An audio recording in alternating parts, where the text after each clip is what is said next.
Então, boa noite. Tá? Então vamos para a nossa aula. Bom, aqui temos um apanhado geral do que nós vamos começar a estudar agora. Tá? Então nós vamos estudar dinâmica. Dinâmica, tá? Que é uma nova fase agora. A gente estava estudando a cinemática. Então a dinâmica ela não deixa os conceitos de cinemática de lado. Na verdade, a dinâmica agora estuda basicamente as causas do movimento. A cinemática se preocupava mais matematicamente com o movimento, certo? E a dinâmica, então, se preocupa com as causas do movimento. Dentro da dinâmica, o conceito mais importante é o conceito de força. Tá? Então, a força é uma grandeza vetorial, ela tem módulo, direção e sentido. Tá? Aqui temos um vetor, a gente pode observar que esse vetor, ele é um vetor horizontal, né? Então essa é a direção do sentido, horizontal aqui, ó. Ele tem três intervalinhos e cada intervalo tem 10 newtons. O nome do vetor, a gente normalmente dá o nome, eu vou chamar de F.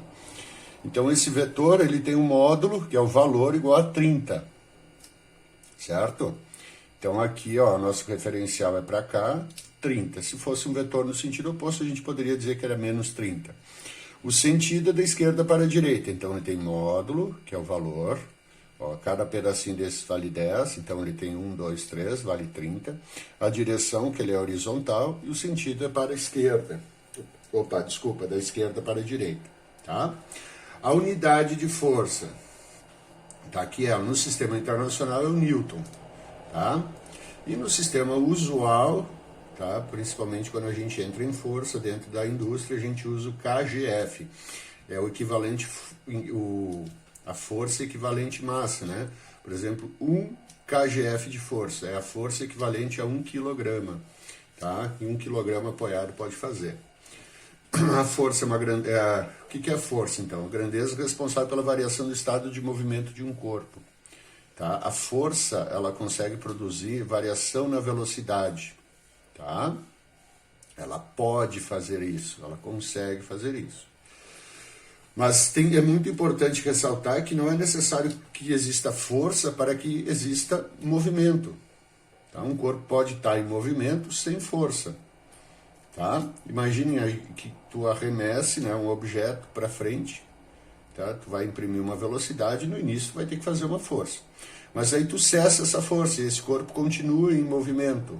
Então não tem ninguém empurrando esse corpo e ele está se deslocando. Ora, por que ele está se deslocando? É porque ele tem velocidade. E aí, para mim alterar essa velocidade, eu vou precisar de uma outra força. Então, a força, ela pode iniciar o movimento, né? Um corpo está com velocidade zero, então ele vai passar a variar essa velocidade. Quem faz isso é a força. Mas não é necessário que exista força para que exista o movimento. Para existir o movimento está atrelado à velocidade. O movimento está atrelado à velocidade. Tá ok? Então, a gente vai estudar, quem estudou essas grandezas, né? A dinâmica, basicamente, foi o Newton, não foi quem estudou, desculpa. Existia uma série de físicos que faziam, que estavam escrevendo, né? Dissertando sobre as leis do movimento, né? Cinemática, dinâmica. O que o Newton fez? O grande trabalho dele foi sintetizar todas aquelas teorias, ele pegou aquele apanhado lá e sintetizou. Na verdade, ele juntou tudo em 3 leis para o movimento, as 3 leis de Newton, né, que são as leis de Newton, mais uma lei, que é a lei da gravitação universal. Então, esse foi o grande trabalho, o trabalho que Newton ficou mais conhecido, mas não foram os únicos, tá? Então, a gente tem a força resultante, tá? Primeiro, vamos estudar a força agora. O que é a força resultante? Né? Então, normalmente na natureza existem várias forças atuando no corpo. E a gente precisa conhecer o efeito final. Se a gente conhecer a força resultante, não precisa conhecer todas elas. A gente pensa pela resultante, o conjunto de que essas forças fazem. E a força resultante é a soma vetorial, né? Força resultante a gente chama de FR, tá? FR. E muitos livros só chamam de R. Então, essa flechinha em cima significa que é um vetor, não está dando a direção no sentido vetor, tá? Então, é a soma vetorial de todas elas, certo? Então, aqui eu tenho F1, F2, o peso e a força normal. A força resultante vai ser a soma dessas quatro, a soma vetorial dessas quatro forças. Tá ok? Então, vamos continuar daqui a pouquinho. Então eu fiz aqui para vocês tentarem entender essa questão de força resultante, né? Nós temos a segunda lei de Newton. A segunda lei de Newton, também é conhecida como lei das massas, ela faz a relação entre força, massa e aceleração, tá?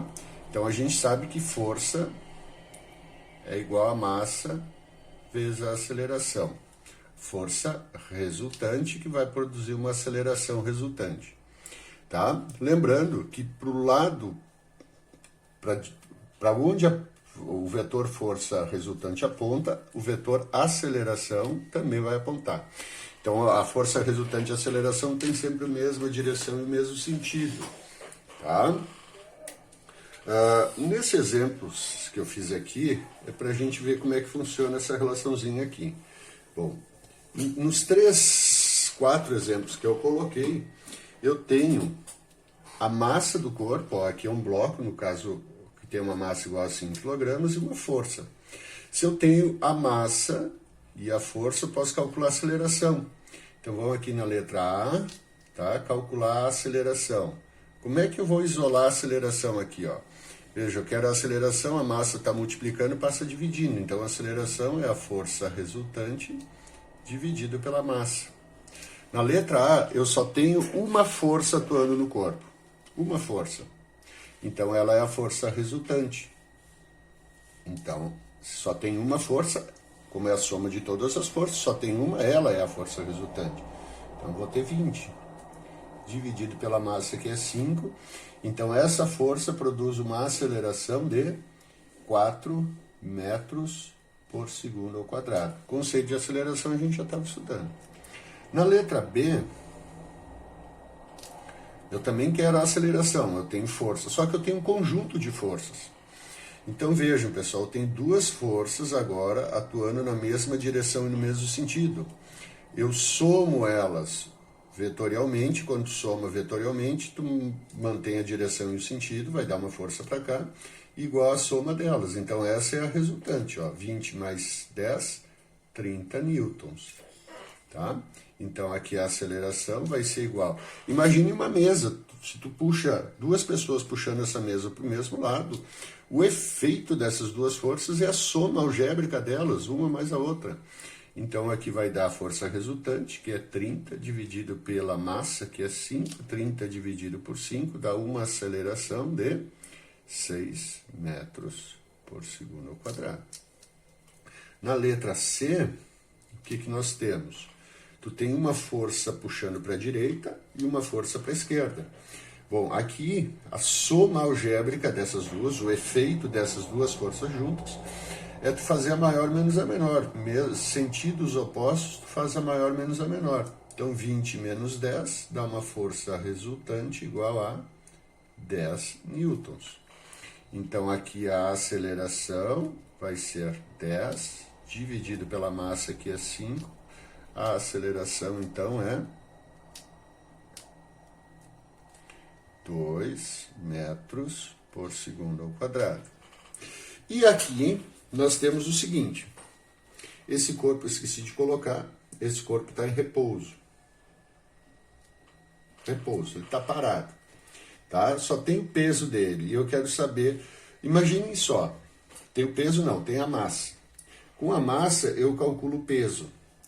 Então aqui na letra D eu preciso do peso. Peso. O peso é uma força gravitacional.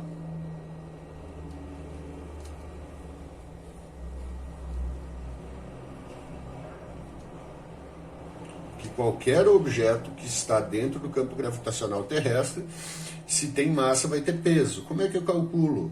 O peso, P é igual a massa vezes a aceleração da gravidade. Ó, força é massa vezes aceleração, aqui também é massa, só que é uma aceleração conhecida já. E o G, a gente sabe, vai usar aproximadamente 10 metros por segundo ao quadrado. Tá? Aceleração da gravidade local.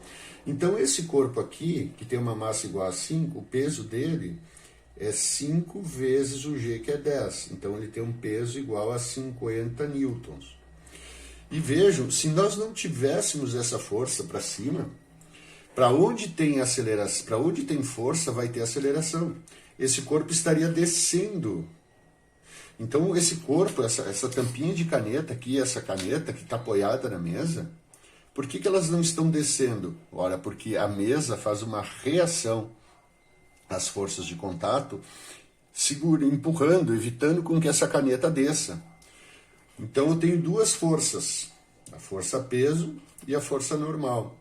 Se esse corpo está parado, tá, é porque as forças que puxam ele para baixo são iguais às forças que puxam ele para cima. Então, eu tenho a força normal e o peso, essas duas forças têm que ser iguais, porque esse corpo está em repouso. Se ele está em repouso, a força resultante deve ser zero.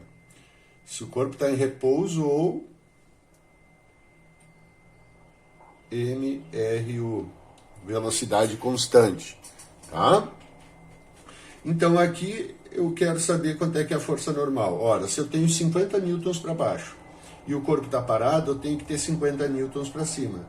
Então a força normal é para cima e vale 50 newtons. Tá? Se o corpo está em repouso, a soma das forças que puxam ele para baixo deve ser igual à soma das forças que puxam ele para cima. Tá? Então, retomando, eu tenho uma relação matemática entre força e aceleração. Se eu quiser a aceleração, é só fazer a força resultante dividido pela massa. Se eu só tenho uma força, ela é a resultante. Aqui eu não considerei o peso é normal. Sempre vai ter no corpo que tem massa, o peso é normal. Considera que está sempre nessa situação aqui.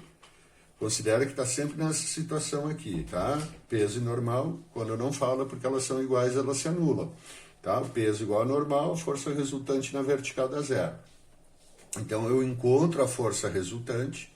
Ó, aqui eu tenho duas forças, para o mesmo lado eu somo elas, tá? Então, massa, 30 dividido pela aceleração. Quando elas têm uma para cada lado, eu faço a maior menos a menor, mantenho o sentido da maior, faz a maior menos a menor, mantenho o sentido da maior, tá?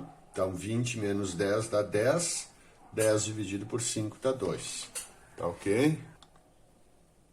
Então, gente, vamos só fazer um apanhado aqui. Nós temos algumas forças, né?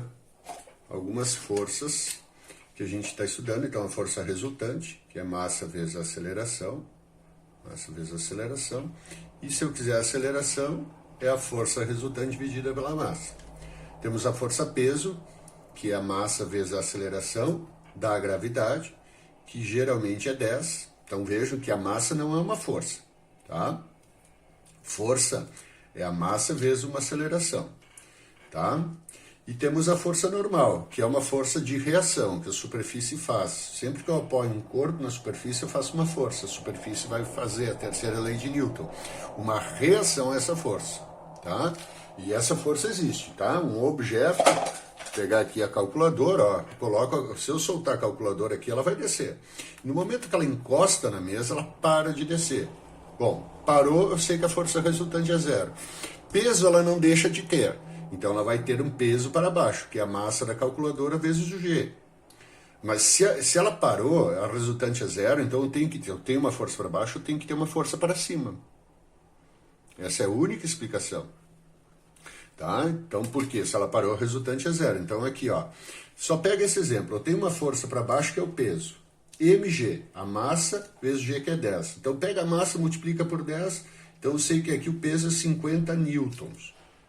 E eu tenho mais uma força empurrando esse bloco para baixo, que é uma força de 20 newtons. Então, eu quero saber a força normal, que é a força que eu tenho para cima. Gente, se esse corpo está parado, tá? Se esse corpo está parado, o que eu tenho de força para baixo, eu tenho que ter para cima também. Quanto que eu tenho para baixo? Ora, para baixo eu tenho 50 mais 20, 70 newtons. Então, eu tenho que ter para cima 70 newtons. Essa força para cima é a força normal, 70 newtons. Tá? Então, o que eu tenho de força num sentido, eu tenho que ter no outro se o corpo está em repouso, parado. Depois, uma das forças mais importantes na indústria, tá? O objetivo é chegar nessa força aqui, que é a força de atrito. A força de atrito, pessoal, ela gera uma indústria enorme.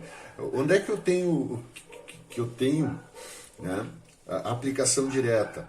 Em lubrificantes. Para que servem os lubrificantes, as graxas, os óleos? Para reduzir atrito. As esferas, os rolamentos, por que eles servem? Se tu tira um rolamento de um eixo, ele vai ter mais atrito, vai ser mais difícil, vai gastar mais energia. E os próprios pneus, né? Sem os pneus, como é que era antigamente o transporte, né? Tinha muito atrito.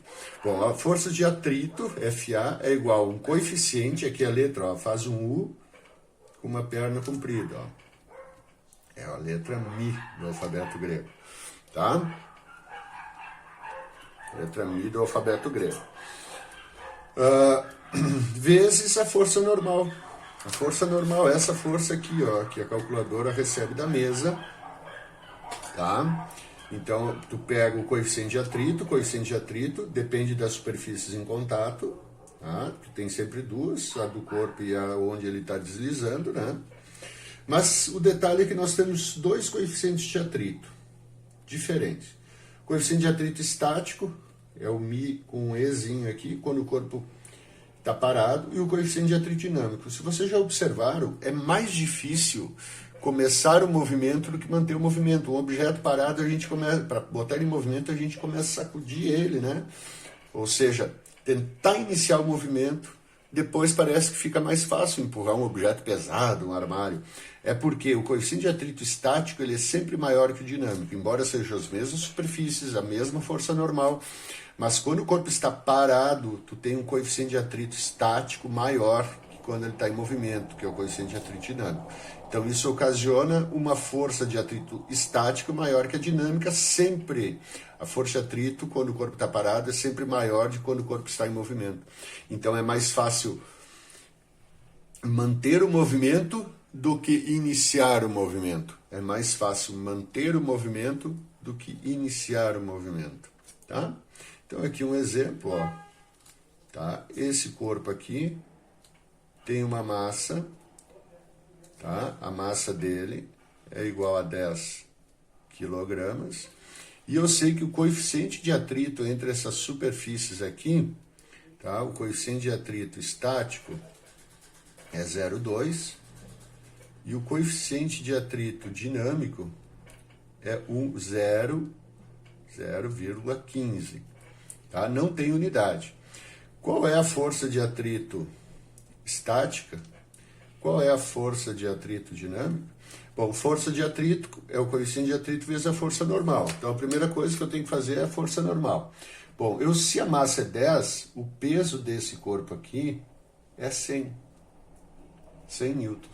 Então, se eu tenho uma força de 100 newtons para baixo, eu tenho que ter uma força de 100 newtons para cima. Então, a força normal é 100. Então, coeficiente de atrito, a força de atrito estático é o coeficiente de atrito estático vezes a normal. Então, a força de atrito estático vai ser 0,2 vezes 100. A força de atrito estático vai dar 20 newtons. Preciso de 20 newtons para começar, tá? Porque ele tem uma força sempre contrária ao movimento, sempre de oposição ao movimento. Então, para colocar esse corpo em movimento, tem que fazer uma força ligeiramente maior do que essa. E a dinâmica? É o coeficiente de atrito dinâmico vezes a força normal. Então, vai ser um Dzinho aqui. Quanto é que é o coeficiente? 0,15, sempre o menor, vezes a normal não muda, se o corpo está parado ou em movimento, né? Isso vai dar 15 newtons. Então, só para resumir, para mim colocar o corpo em movimento, eu preciso de 20 newtons. Para manter esse corpo em movimento, eu preciso de, no mínimo, 15 newtons.